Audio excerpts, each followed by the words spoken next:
نیکی کا پیمانہ نبی پاک صلی اللہ علیہ وسلم کی اطاعت ہے۔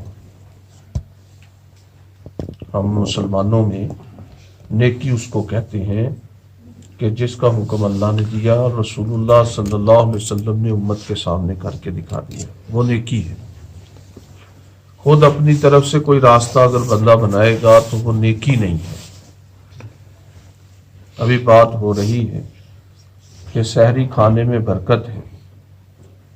بظاہر یہ عمل رمضان المبارک میں انسانوں کے فائدے کے لیے ہے۔ اگر کوئی شخص کہے کہ میں مجاہدہ کرتا ہوں، سحری کے بغیر ہی روزہ رکھتا ہوں، زیادہ اجر ملے گا، تو نہیں، اس کو اجر نہیں ملے گا۔ سحری کھانے میں پر اس کو جو اجر ملتا ہے، بغیر سحری کھائے اس کو وہ برکت اور اجر نہیں مل سکتا، کیونکہ ہمارے دین میں اصل بنیاد نبی پاک صلی اللہ علیہ وسلم کے طریقے ہیں، اور آپ صلی اللہ علیہ وسلم رمضان المبارک میں سحری کیا کرتے تھے، اور سحری کرنے میں آپ صلی اللہ علیہ وسلم باقاعدہ اہتمام فرماتے تھے۔ حضرت عمر بن عاص رضی اللہ تعالیٰ عنہ سے روایت ہے، نبی پاک صلی اللہ علیہ وسلم نے ارشاد فرمایا، ہمارے اور اہل کتاب کے روزوں کے درمیان سحری کھانے کا فرق ہے۔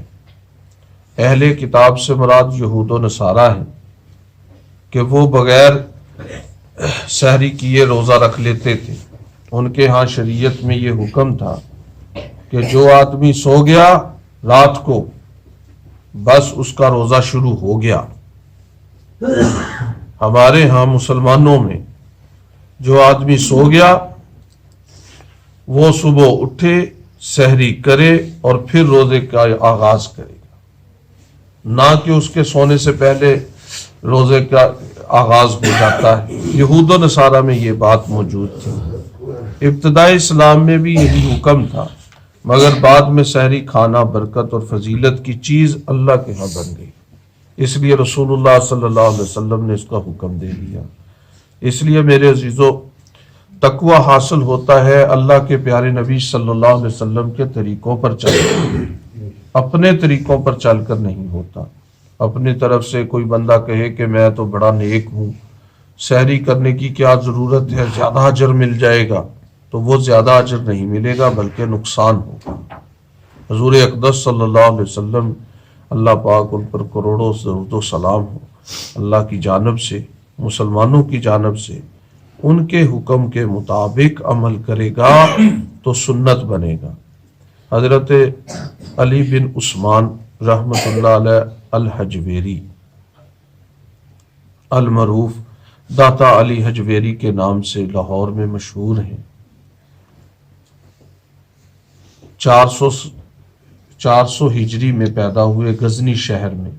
غزنی افغانستان کا ایک شہر ہے، اس کا ایک محلہ ہے حجویر، وہاں پر پیدا ہوئے۔ وہ فرماتے ہیں کہ جس دن میرے شیخ کا انتقال ہوا، ابو الفضل محمد بن حسن ختلی رحمت اللہ علیہ کا، وہ فقہ حنبلی کے ماننے والوں میں سے تھے، لیکن حضرت علی بن عثمان حجویری رحمت اللہ علیہ فقہ حنفی کے ماننے والے تھے۔ فرمانے لگے، ابو الفضل رحمت اللہ علیہ جب انتقال فرمانے لگے تو کہنے لگے کہ اے علی، اس بات پر غور کرنا کہ دین اسلام کو اپنی خواہشات کے تابع نہ بنانا، دین کو اپنی خواہشات کے تابع نہ بنانا، کہ جو آپ کا دل کر رہا ہے وہ عمل کرے، دین ہو تو ہو، نہ ہو تو نہ ہو، ایسا نہیں۔ اپنی خواہشات کو قربان کرنے کا نام دین ہے، اپنی خواہشات کو قربان کرنے کا نام دین ہے۔ کس کے اوپر؟ رسول اللہ صلی اللہ علیہ وسلم کے طریقے پر۔ اس لیے وہ فرماتے ہیں، میرے شیخ نے مجھے یہ حکم دیا اپنی وفات سے پہلے کہ کبھی بھی اپنی خواہشات کے مطابق عمل نہ کرنا، بلکہ دین جو تقاضا کرتا ہے اس کے مطابق عمل کرنا۔ اور جتنے بزرگان دین گزرے ہیں وہ سب کے سب حضور اقدس صلی اللہ علیہ وسلم کے طریقے پر چلنے والے تھے، کیونکہ ان کے طریقے کے بغیر کوئی بندہ بزرگ نہیں بن سکتا۔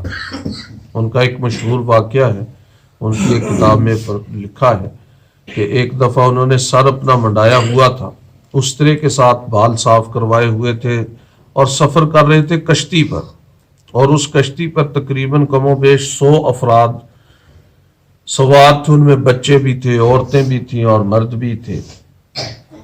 ایک بچے نے نا حضرت کے سر کو ہاتھ کے ساتھ جو ہے وہ تھوڑا سا ملا تو اس کو مزہ آیا نرم گوشت کے ساتھ، اس نے باقی بچوں کو بھی اپنے طرف متوجہ کر لیا اور سارے ہی علی حجویری رحمت اللہ علیہ کے سر کے ساتھ کھیلنے لگے۔ اب عورتیں بھی ہنسنے لگیں اور مرد بھی ہنسنے لگے۔